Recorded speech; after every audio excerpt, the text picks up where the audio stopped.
What is going on, y'all? Welcome to the Mission Ready Men briefing right here on the SHR Media Network, where we train up warriors, not weaklings. Today is Thursday, August 21st, the year of our Lord 2025.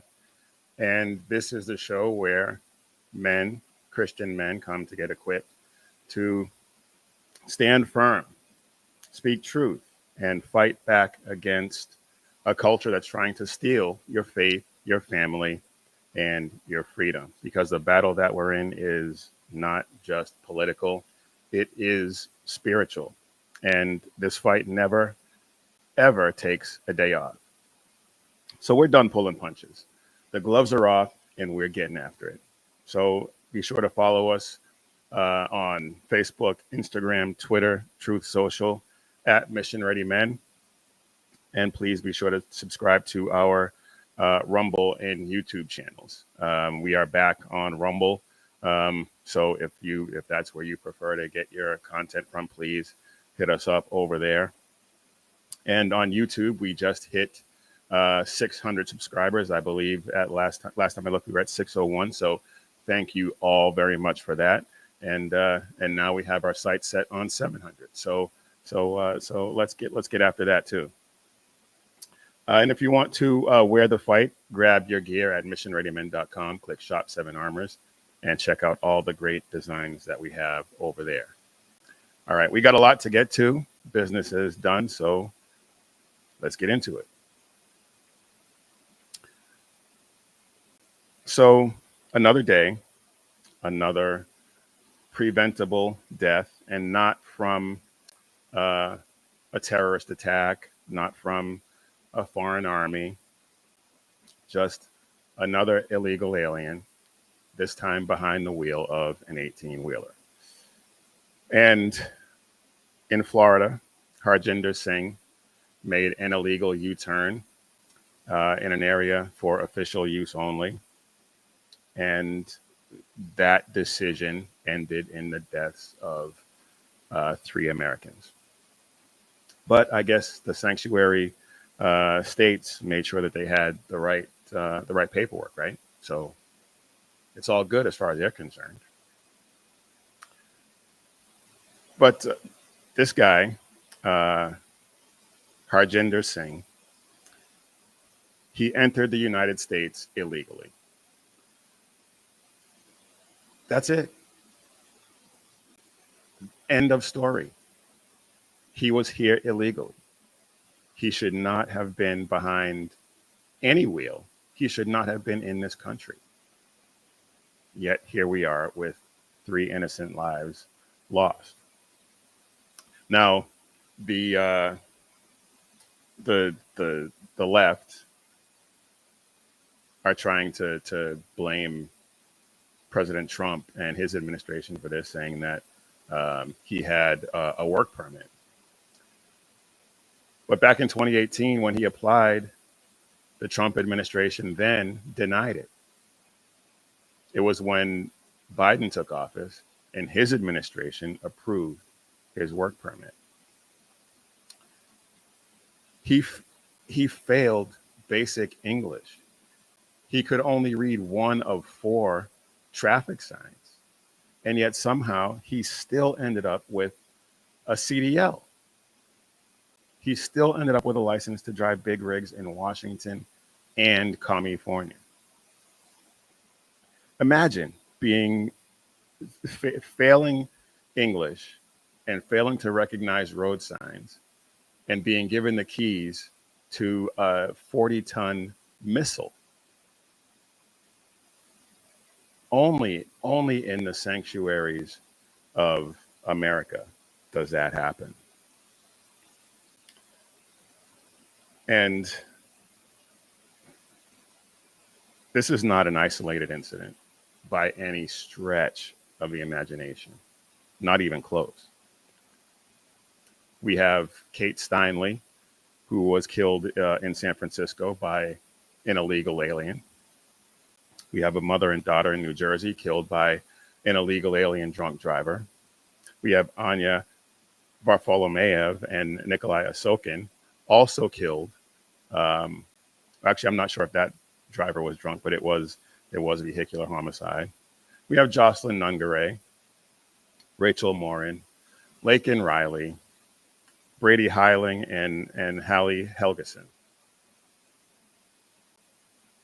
Actually, yeah, Anya Varfamaleyev and Nikolai Asokin, they were killed by an illegal alien drunk driver. Brady Heiling and Hallie Helgeson, that's the one I'm not completely sure on, but it was vehicular homicide nonetheless. We have countless cases of DUIs, sexual assaults, other violent crimes, human trafficking, all of these illegal aliens committing these crimes shielded by sanctuary policies. Every single time, the script is the same.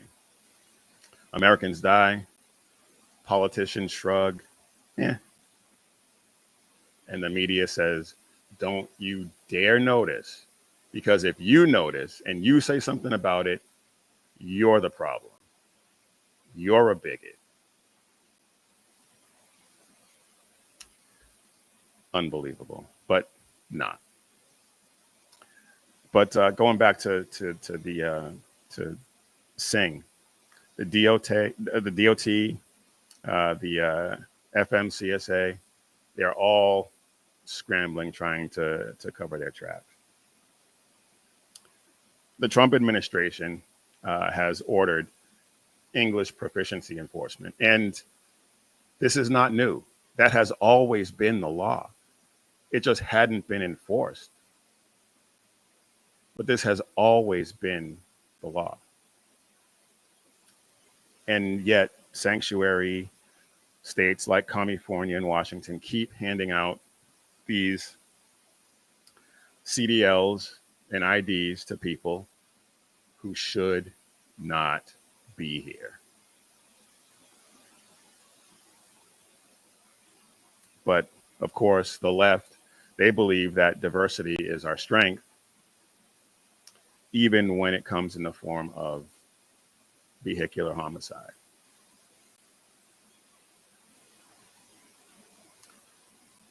Now, the Trump administration, the Department of Homeland Security, they blame sanctuary policies for this, and I agree with them.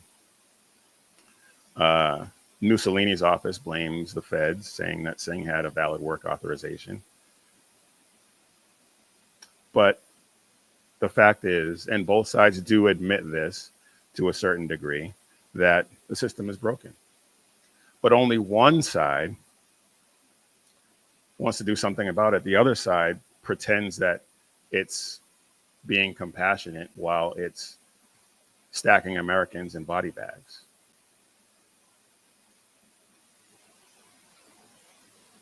Now, you know what? Let's I want before we get too far down in this, I want to take a look at this, because there's a few things I want to point out.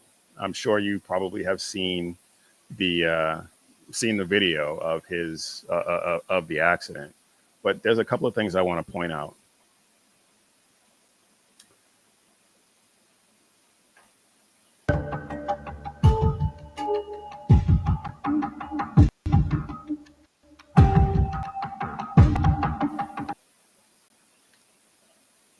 That's not what I wanted to happen.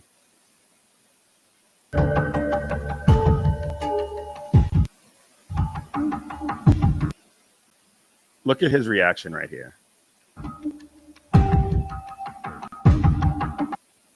He is not the least bit flustered. This is just something that happens with this guy, apparently.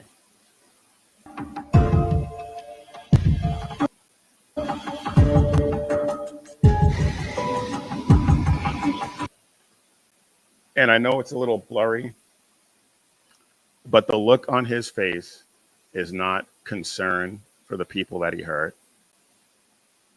It's almost as if he's got a smirk on his face. I could be wrong. I could be reading into it, but This guy looks unbothered. He just killed 3 people.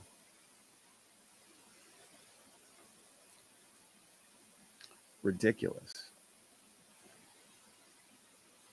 So he's been charged with 3 counts of vehicular homicide. He's got a nice detainer issued against him. But the fact remains that our government, and granted, President Trump and his administration are trying to do something about it, but our government has knowingly allowed illegal aliens to operate heavy machinery, run businesses, and collect benefits for years. For years. Now, would we let a blind man fly a jumbo jet? But we'll let someone who can't read a stop sign drive a semi on the freeway. Asinine, completely asinine. And instead of showing any kind of remorse, Mussolini and his administration are saying the blood is on Trump's hands. Just utterly ridiculous. And just to bring it back to where we stand here at Mission Ready Men,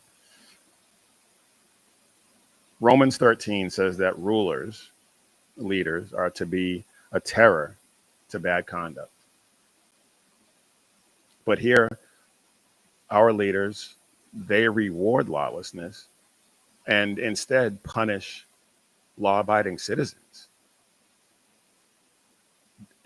That is bass backwards.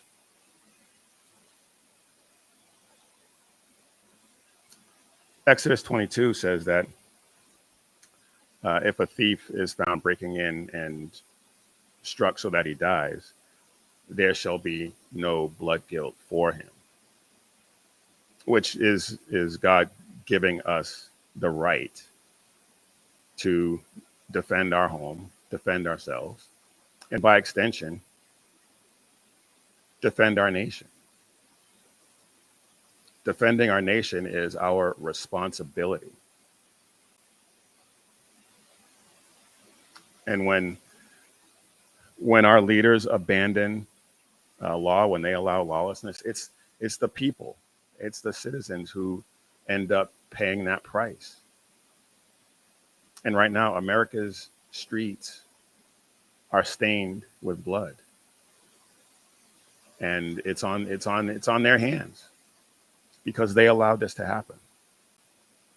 So President Trump and his administration are doing a wonderful job, I believe, of enforcing immigration law. And they are trying to shut down these sanctuary loopholes that exist in these ridiculously blue cities and states. But I mean, come on. There should not be, they should not get CDL licenses. They should not get benefits. Illegal aliens should not get jobs because they're breaking the law, period. They should be kicked out post haste. Because until then, every illegal alien who can get behind the wheel is just one bad decision away from another American funeral, or 3.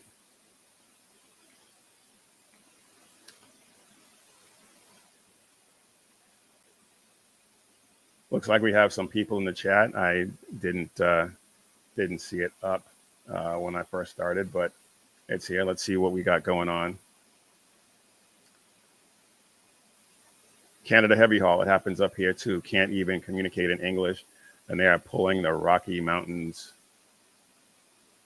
during winter storms. Well, wow. I mean, yeah, Canada. I have a story that I've been working on about Canada. We'll see if it, we'll see if I can get to it at some point. But it's ridiculous. It is utterly ridiculous. So big shout out to Sackhead Sean in the chat. B, Canada Heavy Hall. Thank you all for being here. I really appreciate it. Um, all right, so we have something else we want to get to. We covered that tragic story in Florida, but I want to get into this clown show in Texas, my former state. The Democrats, they staged their grand walkout to try and block the redistricting effort in Texas, and then 2 weeks later they acted like they were coming back in victory, but they were just slinking back with their tails tucked between their legs, and claim victory. Meanwhile, the Republicans were able to pass it the other day without any problem. It was passed along party lines, 88-52, and this map that they finally approved could net Republicans at least 5 more seats. I wouldn't be surprised, based on the conduct of these ridiculous Democrat cretins, if there were more. And they tried to pass to get some amendments through, but they all got swatted down, as they should, because I mean, nothing good comes out of the Democrat Party anymore. And one could argue that nothing ever did, but just ridiculous.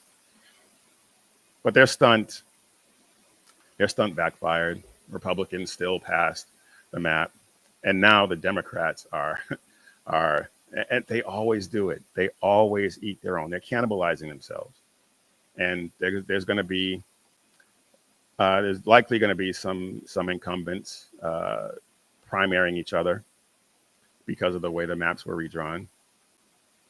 And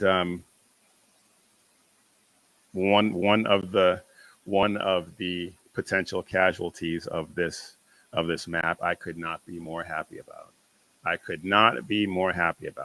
Representative Jasmine Ratchet. Her home in District 30 was drawn out of the district and drawn into District 33, where Mark Vesey is the incumbent.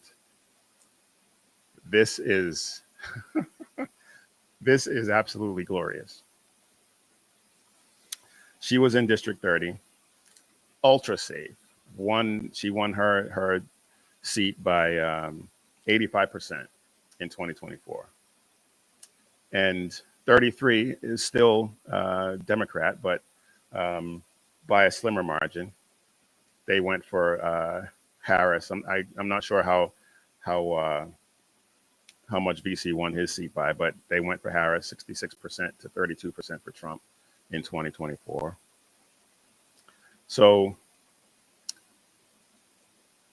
Ratchet has two choices. She can either move so that her home is back in District 30, or she can primary VC in District 33. And I think she's probably just arrogant enough to think that she can beat VC in his district. But I don't think she realizes, I don't think her ego will allow her any sort of self-reflection to see that people don't like her. People do not like her. And if she were to challenge VC in District 33, I think she's going to be in for a rude awakening, a very rude awakening. And I really hope that she does. Honestly, I hope that she does. I hope she is arrogant enough to try and pull that off. But even if she realizes it and moves back into 30, I still think she's going to have a problem because she's got challenges in 30 as well. There's a pretty strong Republican who is making some noise in her district, and I think she could have a serious issue. But leaving aside that nugget of good news that we could be finally rid of Ms. Ratchet. Oh, this is funny. B in the chat says, bye, Felicia. Yes. Kick rocks, please. Okay.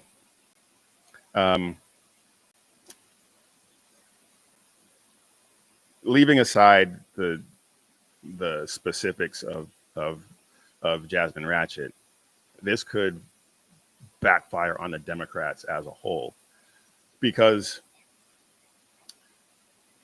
their whole shtick about defending democracy and that what the Texas Republicans are doing is a threat to democracy.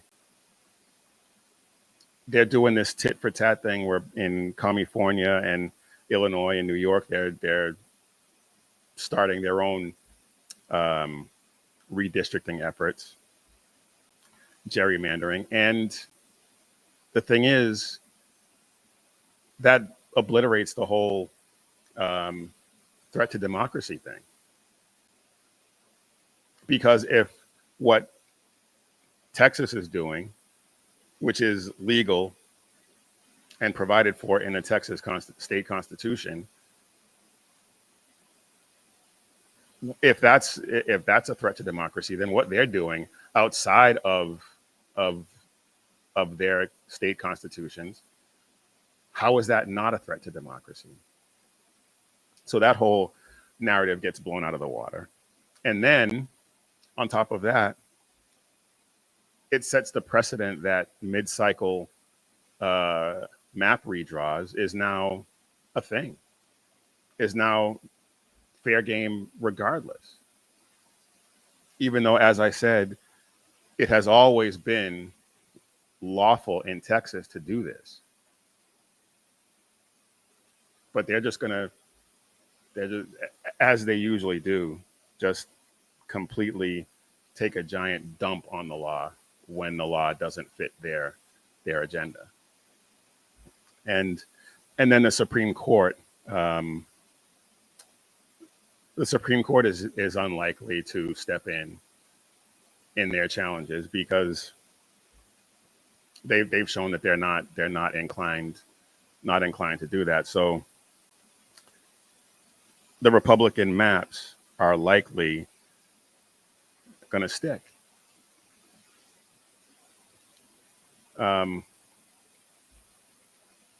It's been fun to watch. It's been fun to watch the left completely implode on this thing, and I'm looking forward to it because they walked out. They walked out. They did this grand gesture and ended up losing anyway. They lost anyway, and now in order to survive, even marginally, some of them are going to have to primary each other, which could end up costing them even more than just 5 seats. And I am so here for that. They tried playing chess, and they don't even know the rules for checkers. They're just that inept. And as I said, I am here for it, especially if it means that we don't have to deal with Jasmine Ratchet in Congress anymore. And I have a feeling that a lot of you all feel the same way. Oh boy. Anyway, um, before we move on, because there's a few things I want to get to, some really important things I want to get to. But before we do, um, I want to go ahead and get a word in from our sponsor. And our sponsor for today is Carry Girl Gear. And so, guys, if you're looking for a, uh, a solid gift for your wife or your girlfriend, go ahead and check out carrygirl.com. They've got some of the best looking, highest quality shirts out there, bold designs, great fabric, and stuff that she'll actually want to wear. I mean, look at some of these designs. Girls just want to have guns. All you need is Jesus, and that is true. And we got some of these new sets right here. Short sets in fleece. God fearing, high caliber gun owning woman. That's a good one. Just take a look. Pumpkin spice and Jesus Christ. There you go. That's awesome. But it's like you can see here. It's not just t-shirts. It's these sweatshirts and these sets. And there's also drinkware, hats, a whole lineup of accessories that she will absolutely love. And if you're like me and buying gifts is not something you're particularly good at, go ahead and grab a gift card and let her pick out her own gear. It's quick, it's easy, and she'll get exactly what she wants. So head over to carrygirl.com and show some love and make it count. Visit carrygirl.com today. All right, y'all. I am Big E, and you are watching or listening to the Mission Ready Men briefing right here on the SHR Media Network, where you can catch Sackhead Sean on the Edge of Liberty every Monday and Wednesday at 11 p.m. Eastern, 8 p.m. Pacific. The Reaver of Common Sense with Jersey Joe every Monday and Friday at 9 p.m. Eastern, 6 p.m. Pacific. He's been on a bit of a break lately, but he will be back. So be sure to check that out and check out some of his past streams. You will not be disappointed. And then every Tuesday and Thursday at 11 p.m. Eastern, 8 p.m. Pacific, you have BZ with the Berserk Bobcat Saloon. So please, that means he's going to be on tonight. He will be on tonight at 11 p.m. Eastern. So be sure to check him out. Check out all of those great shows and help us pray for us to have a huge breakthrough, because we just hit 600. So now it's on to 700, and then 800, and then 1,000. So be sure to like and subscribe and share and spread the word, because we want to reach as many people as we possibly can. All right, now back to our regularly scheduled programming. And this is something that I haven't talked about a lot, and it's come up in my feeds and in my personal life a little bit lately, so I wanted to get into it. The title of this show is Predators Unleashed: Illegal Aliens, Online Groomers, and American Prey. And we already talked about how illegal aliens have been just brutalizing American citizens.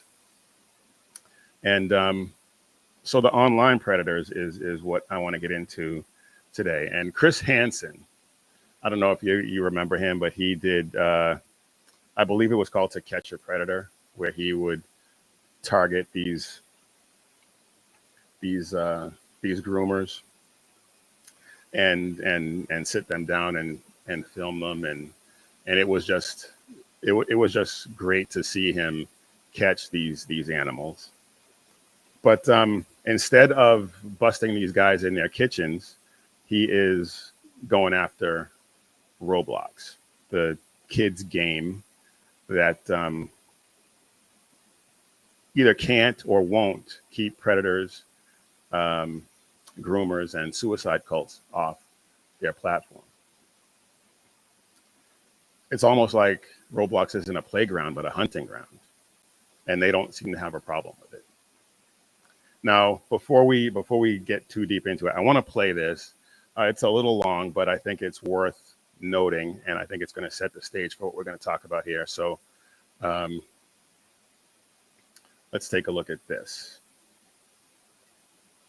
Roblox is at it again, except this time in their little cult, they're encouraging children to harm themselves. The character is forsaken, and it is cult that worships Satan. And if you die in the game, this spawn can bring you back to life in the Roblox game as like a new character. Somehow this game gains popularity, and in mid-May, these spawnism Discord servers are encouraging children to harm themselves. One example would be carving the spawn symbol into their skin. I'm talking millions of views on blood sacrifice tutorials on the Tickety Talk. How about this? He's answered our prayers. I'm afraid you're gonna have to wait a little longer for those, my child. I demand more spilled blood. Yes, my father, how much do you need? Sacrifice your best friend in front of a crowd. Oh, and then this tweet from a 14-year-old who said that one of the mods attempted to get nudes of him. D-pics. When the underdeveloped minds of 10-year-olds have access to games like this and they can't work it out in their minds, then they decide to, in hopes that maybe they'll come back in like a different form. Keep in mind, this is a game I called out a few months ago, because even if you have full parental restrictions on this garbage, your children are going to get sex, they're going to get violence, they're going to get language, they're going to get indoctrinated on the most graphic level. Oh, and I'm most excited for the people who are going to come out and be like, lady, this isn't the majority of Roblox users. It's a small percentage. I don't care if it's 5 people. It's nasty. Roblox. She pretty much nailed it. That is a kid's game. Letting content in on their platform that encourages children to kill themselves, to sacrifice their friends, otherwise harm them. I mean, just think about that. Your child logs into play with these avatars, and instead they're being fed instructions on how to harm themselves, delete themselves, or delete their friends. But never fear, because they found the time to ban the one guy actually catching the predators. You can't make this up. And Jesus already had the final word on this. Matthew 18:6, if anyone causes one of these little ones to stumble, it would be better for them to have a millstone hung around their neck and drowned in the depths of the sea. Roblox is letting predators, they're letting these predators and suicide bait run amok on a platform ostensibly for children. If that is not causing children to stumble, I don't know what else it could possibly be. And as we just noted in Matthew 18:6, there's no corporate spin that gets you out of that judgment at all. Now, the guy who they banned, his name is Schlep. He's a YouTuber. He's got 1.2 million subscribers, and when he was a kid, he was groomed by a Roblox developer, exposed to gore, sexual content, and ended up trying to commit suicide. And Roblox, the developers, they ignored his mother until she finally threatened legal action, and then they just downplayed everything. And I don't know what the outcome was of the legal action that they threatened. But a few years later, I believe he's 22 now, he became a predator hunter on Roblox. And he exposed 6 predators, which led to actual arrests. And earlier this month, they banned him. Yes, they banned him. They banned him and accused him of endangering children. Think about that. Let that sink in. They accused him of harming children. Only in a corporate clown world like this do you ban a survivor of the grooming who is trying to save children from what he went through and leave the predators on the platform. Really? Really? I I am mystified, pissed. Get your kids off of Roblox. Uninstall that garbage from your devices. Block it from being reinstalled. Even if that means you have to take that device away from your kid, do it. Because this is madness. Now, when it came out that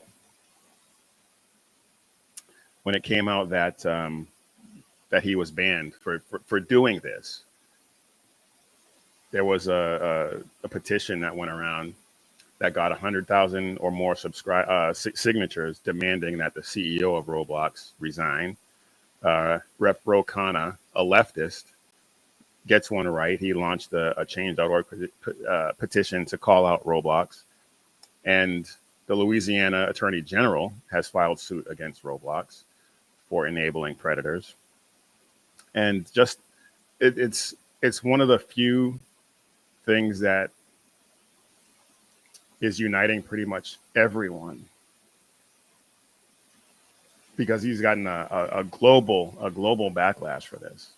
And that got the attention, I guess, of Chris Hansen. And I can't wait. He's got a documentary in the works. He's got an active investigation, and he's got interviews with Schlepp, with other victims, and law enforcement already underway. He says he's working hard on this project, and I am looking forward to seeing this. I am so looking forward to seeing this. And Roblox is trying to defend themselves. He's trying to defend themselves, calling Schlepp a vigilante, saying that he violated safety rules and staged chats, which I don't even know what that means, honestly. But with all of that, content encouraging children to harm themselves, kill themselves, engage in human sacrifice, all of that is still allowed. All of that is still allowed. Wow.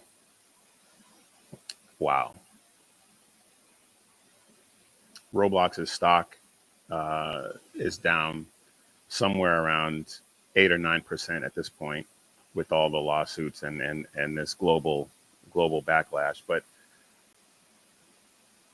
Wall Street seems to only care about your kids when it shows up as a red number on the ticker, apparently.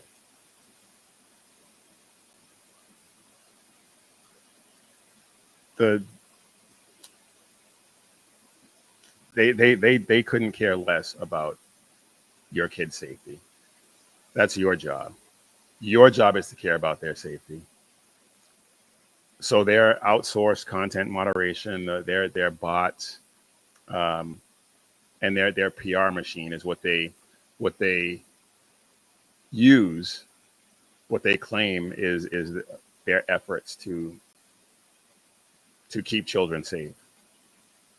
But sexual content, suicide cults, grooming, all of that is still thriving on the platform. Meanwhile, whistleblowers and people who are actually doing something about it, like Schlepp, get booted. It's bass backwards. I don't understand what goes through the minds of some of these people when you say some of this stuff out loud. And it obviously had to have been said out loud in a meeting somewhere, and nobody said anything. It makes absolutely no sense. None. I don't get it. I don't get it. They, when it comes to thinking of the children, they do that right after they think about the shareholders, apparently, because they're the ones that are more important to them. They do not care about your kids. They don't.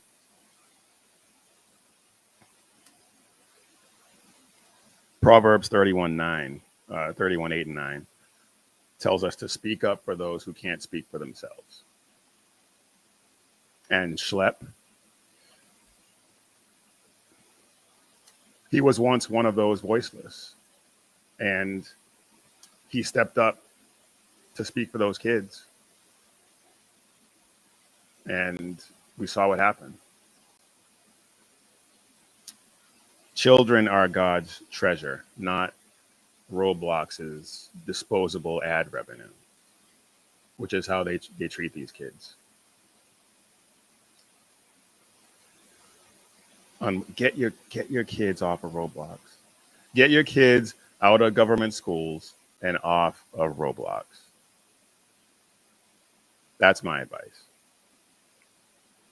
Anyway, Schlepp, who was once a victim, now an advocate, is punished for doing the right thing, for doing something about it. Chris Hansen is his reputation is putting Roblox on notice, and they're choosing PR over child safety. It's I really it turning it over in your head just for a little bit. It is madness. It is utter madness. But at the end of the day, as we said, Jesus made it clear: if you cause one of these children to stumble, you'd be better off at the bottom of the ocean with a millstone around your neck.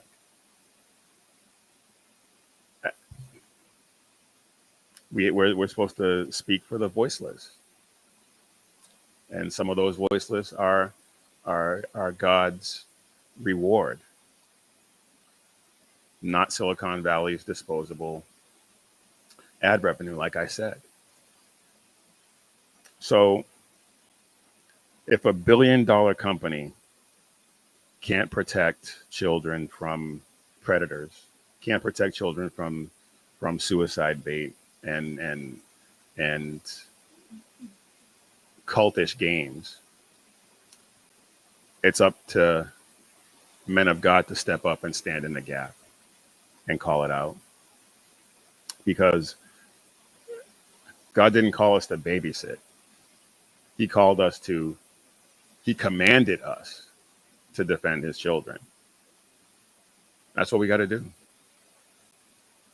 And a big shout out to Schlepp and Chris Hansen for doing that.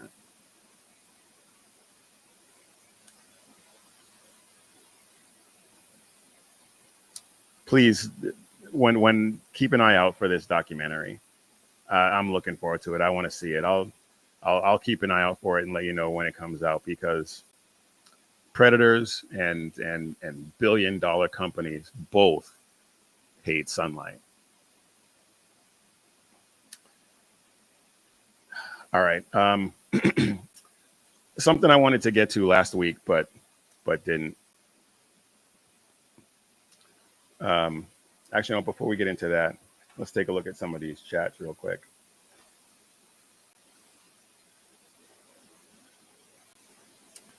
Sean Lewis says it's all about the Benjamins. There's a lot in modern social media, online gaming that has this sort of ideology. Well, yeah. Their ideology is money. Their ideology is money, period. The end.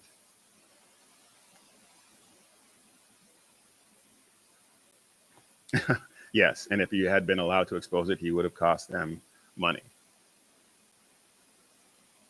But that's so short-sighted on their part, because if they had embraced his efforts and actually tried to help him get these predators off their platform, the publicity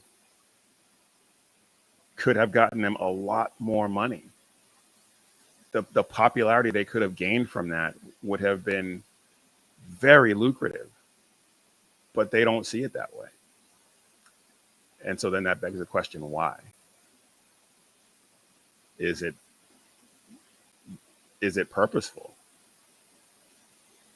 Is part of the point of their game to groom these kids? Maybe. Likely. So, all right, yeah, that's a whole other thing we can get into. But yeah, I wanted to talk about this New York Times thing that I wanted to get to last time, but didn't have the time. And New York Times has a podcast hosted by Ross Douthat, Do That. And he interviewed this guy named Osita Nwanevu. And I hope I'm pronouncing his name right. Actually, I don't really care. And you'll understand why here in a second. But he wrote this book called The Right of the People. And this guy, Nwanevu, is another leftist intellectual who has discovered the problem with America. And it's not crime, and it's not open borders. It's that the Constitution exists. And keep in mind, this guy is not American. So not only is he a leftist intellectual trying to lecture America about all its flaws, but he's not even American. So that right there, I have absolutely no interest in what he has to say, but he's not alone. He is voicing what many on the left have voiced for a long time. A lot of what he says is just a rebrand of some of the same nonsense that the left has been spouting for years. But let's get into a little bit of this, because he says in his book that the United States democracy isn't a real democracy. And just right off the bat, let's just put this out here. It's not a democracy at all. The word democracy appears nowhere in any of our founding documents. So there's that. But he says that it's not a democracy because the Senate gives small states too much power. He says the Electoral College should be abolished, and that Puerto Rico and DC don't have full voting rights, so they should be made states. And basically what he's saying is, and I'll translate because I do speak leftist, unless California and New York get to run everything, then democracy is broken. And yes, we've already established we're not a democracy, but those are their words. And the founders deliberately built checks and balances to protect all of the states, the big ones and the small ones, the ones with large populations and the ones with smaller populations. The checks and balances put in place were to protect all of them.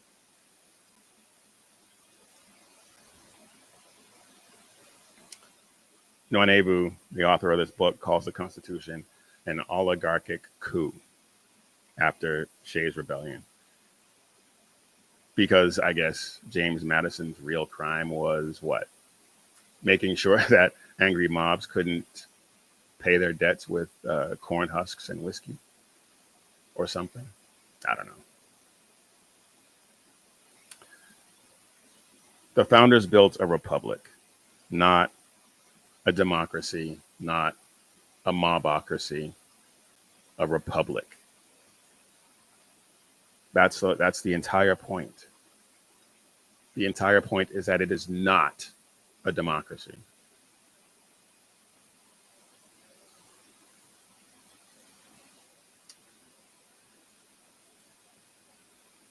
We got some people in the chat here chiming in. They only like the checks and balances that suit their needs. Well, yeah. The only checks and balances they like are the ones that increase their power and influence and money. Let's not forget that. And yes, Ginsburg did hate our Constitution. I think that's BZ in the chat. And yes, Ginsburg did hate our Constitution, as most leftists do. And I'm being generous when I say most, because I'm pretty sure all of them hate the Constitution. But his solutions, this guy's solutions are abolish the Senate. Yeah, abolish the Senate, scrap the Electoral College, add DC and Puerto Rico and other territories as states to pad Democrat votes,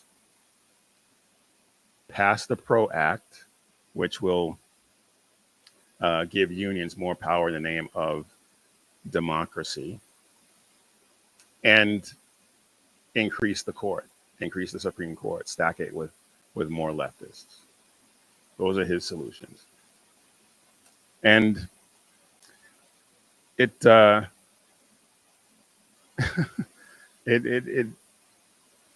funny how all of these reforms, these so-called reforms that he's advocating, each one of them magically creates more Democrats.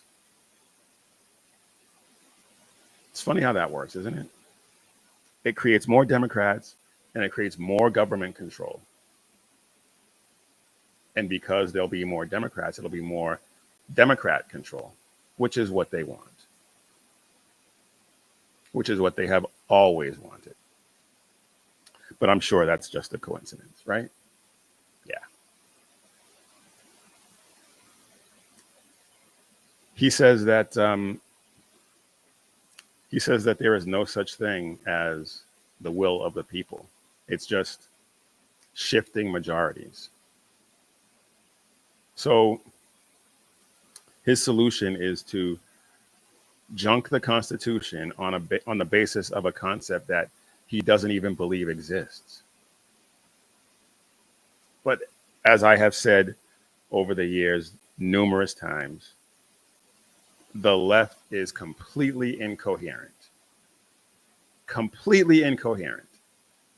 Nothing that they ever say makes any sense whatsoever. It completely falls apart under the slightest bit of scrutiny. And as conservatives, we understand that the Constitution, the checks and balances, they're designed to temper the passing fads and whims of men. They temper those passing fads and those whims, and they protect minority rights. That's stability, not tyranny.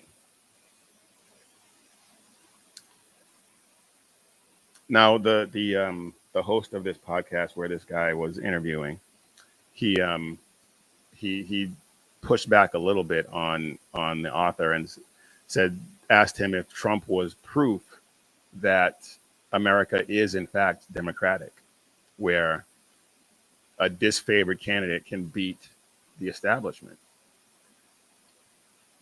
And he admits that democracy allows people that he doesn't like to win. Again, just completely incoherent. But the left's idea of fixing so-called democracy is to make sure that you can't vote for people they don't like. And we've seen them try this over and over again. We saw them do it. We saw them try to do it with President Trump. They tried to keep him off the ballot. We saw them keep Bernie Sanders off the ballot. We saw them push through Cackling Cammy without allowing the Democrats to vote on any other candidates. Real democratic. Real democratic. They're not trying to save democracy.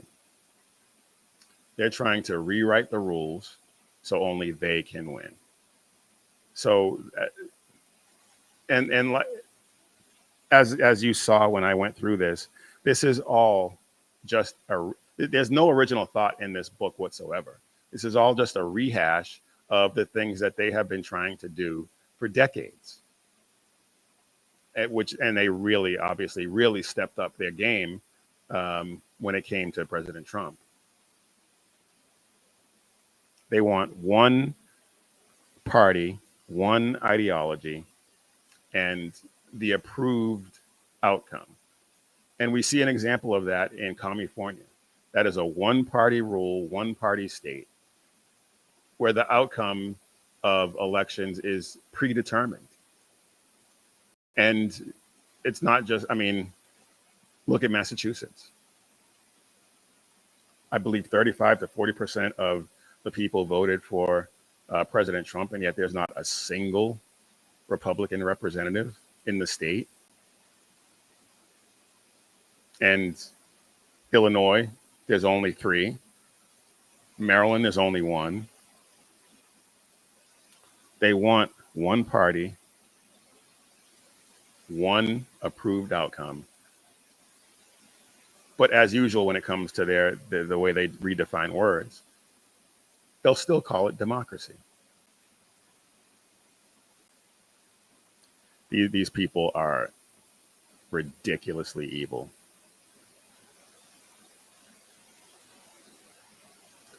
Let's take a look at some of these chats. Truly loving the democracy via dem authoritarianism. Yet they will turn around and accuse us of being authoritarians. Just it's a confession disguised as an accusation is what it is. That's exactly what it is.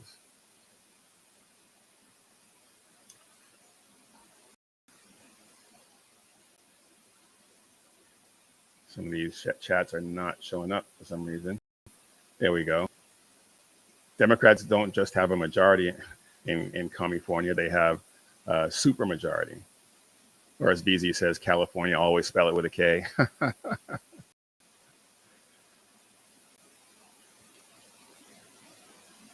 So yeah, Republicans better get to gerrymandering. Absolutely. Absolutely. And even when they do, they still don't do it to the same extent that the Democrats do, because in states where Republicans have done the redistricting and gerrymandering, the seats are still competitive. But like when I mentioned Massachusetts and Illinois, Massachusetts has no Republican representation. Illinois, I think it's like 17%. Even though it's, like I said, I think Massachusetts went 35 to 40%. Illinois, a similar percentage. And they just redistrict Republicans right out of representation. But what they're doing in Texas is a threat to democracy. But again, as Sean pointed out, it's not a threat to democracy. It's a threat to their power. That's all it is. It's a threat to their agenda. All right. A couple of quick things before we get you out of here. I'm just about out of time, even though we are still considering extending the show to 90 minutes, but we haven't made that decision or preparation yet, so we'll see. But a couple of things I wanted to talk about really quick, and we'll probably get into it. A little deeper. But there's a story out of Virginia. So let's take a look at this.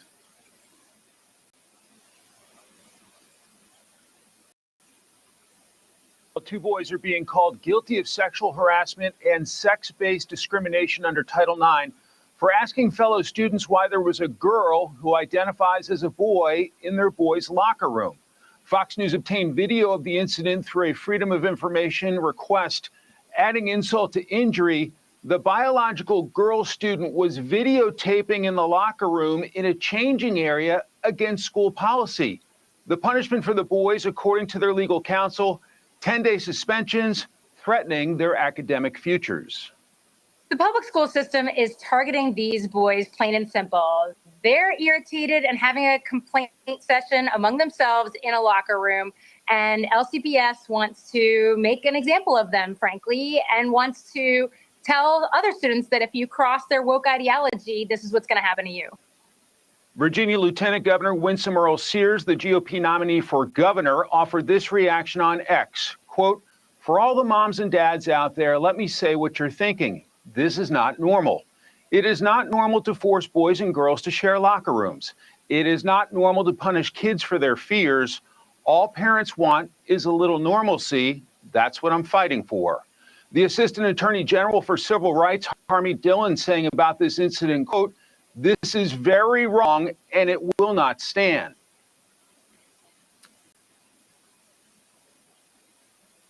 Yes, it is very wrong. And it should not stand. And a development has happened in that story where there were three boys, as they mentioned. One of the boys had the charges against him dropped, and he is not facing that suspension. Any guesses as to why the charges were dropped against that kid? Anyone? That kid is Muslim, and they acknowledged or recognized his religious objection to having a girl in his locker room. The two other boys are Christian, and they are facing that 10-day suspension. And why is the girl not facing any consequences for videotaping the boys in the locker room?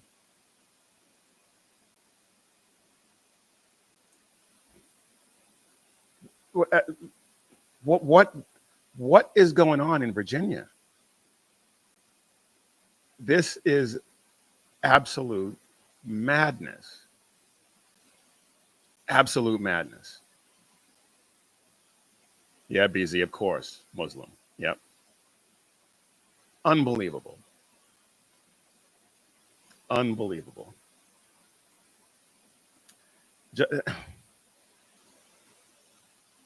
I don't know what is going on in Virginia. And I believe this was actually in Loudoun County, which is the same county where they allowed some dude who thought he was a girl into the girls' locker room, where he proceeded to sexually assault one of his fellow students. And then they moved him to another school where he did the exact same thing. These people are monsters.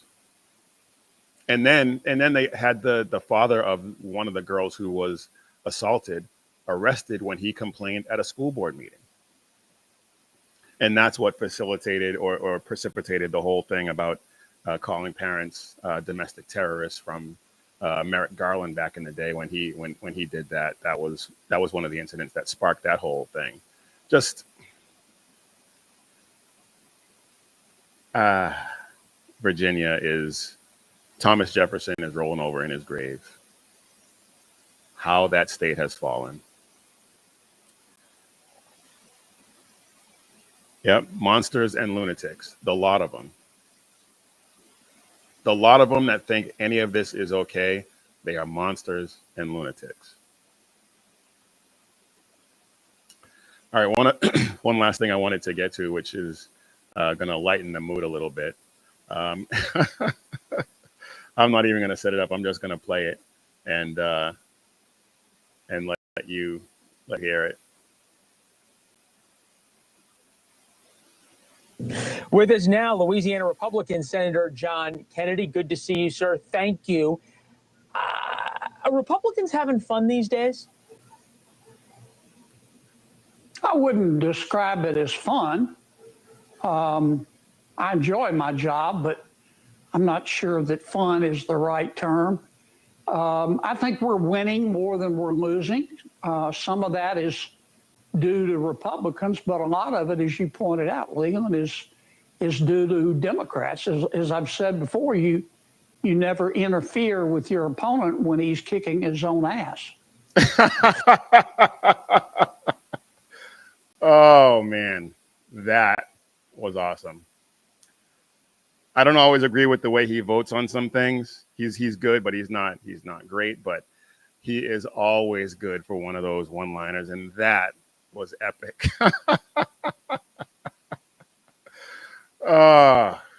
Anyway, folks, that's all I got for you this time. I will keep trying to make each episode better than the last. If any of what I said hit home for you, please take a second to like and subscribe and share this video with everyone that you know. We're not just here to opine. We're here to spread the word, spread the gospel of Jesus Christ, and carry the banner of faith, freedom, and hope for future generations. And if you want to get some cool gear, head over to missionreadymen.com, click Shop 7 Armors, and check out all the great designs that we have over there. They're all about bold faith, true grit, and unapologetic patriotism. And as always, when seconds count, the police are only minutes away, but the Lord is right there with you. So keep your prayers going up and your head on a swivel. God bless.